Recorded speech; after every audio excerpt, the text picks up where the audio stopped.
Africa Content TV.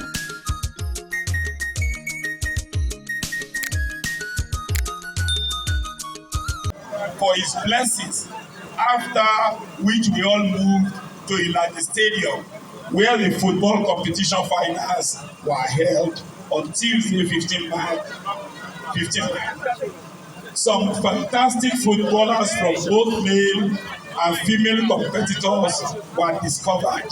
God bless Ibadan land. Some notable distinguished individuals were honored with various awards of excellence at a colorful ceremony on Wednesday, 16th of March at the Ibadan Civic Center. We also had an iconic business luncheon at the banquet hall of the Premier Hotel on Thursday, the 17th of March with His Excellency, the Oyo State Governor, Engineer Oluseyi Abiodun Makinde, in his gracious attendance. Please clap for our governor once again. That was the second time His Excellency graced our programs within 1 week. Another historical record. Yesterday, Friday, took us to worship at the Central Mosque, Ojaba, Ibadan, where the Chief Imam of Ibadan land prayed for the CCII, Ibadan land sons and daughters, and all the dwellers of Ibadan land. A stage play on Balogun Beyoku Akere, who ruled Ibadan land between 1840 and 1847, were showcased at the fully packed Aṣíwájú Bọ̀dé.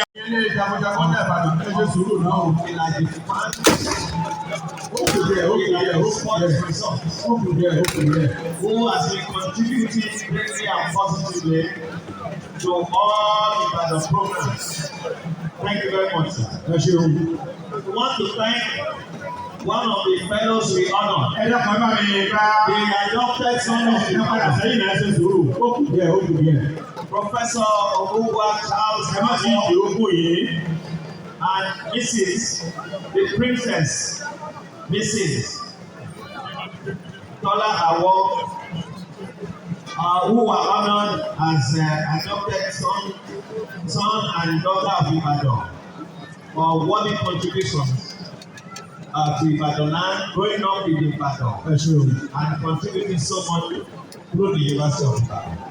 We thank you very much. We also pay respect to the immediate past President General of the CCI, Oloye Nikolai Adeyemi Soladoye. Adeyemi, ẹ̀mí yóò mú o, ẹ̀ẹ́dẹ̀ máa ń ṣe apá yóò kà o. Ẹ̀ṣẹ̀ bá wà gbogbo. Now, fully tonight, wọ́n jẹ́ start the parade. Ẹ ṣeun, níbi tí àwa yìí ẹ jẹ́ kí n máa fi wà ní. Ẹ sáà ní ìnáwó rẹ̀ sókè, apá ọlọ́run gbà. Ẹ má ti dojú ìpapọ̀ òkè, apá ọlọ́run gbà. Ẹ má ìnáwó rẹ̀ sọ̀kan. Ẹ má wo báwa ṣe tó mi ta wà yìí. Lóòótọ́, àdìbà bá ń dàjẹ́ sára, àmọ́ bí ewé kú bí ìfẹ́ kiri. Bí ẹ̀fọ́ sí bí ẹ̀fọ́, àbí kò yọ̀ sábàlẹ̀, àwọn àjẹsára tẹ̀ lò.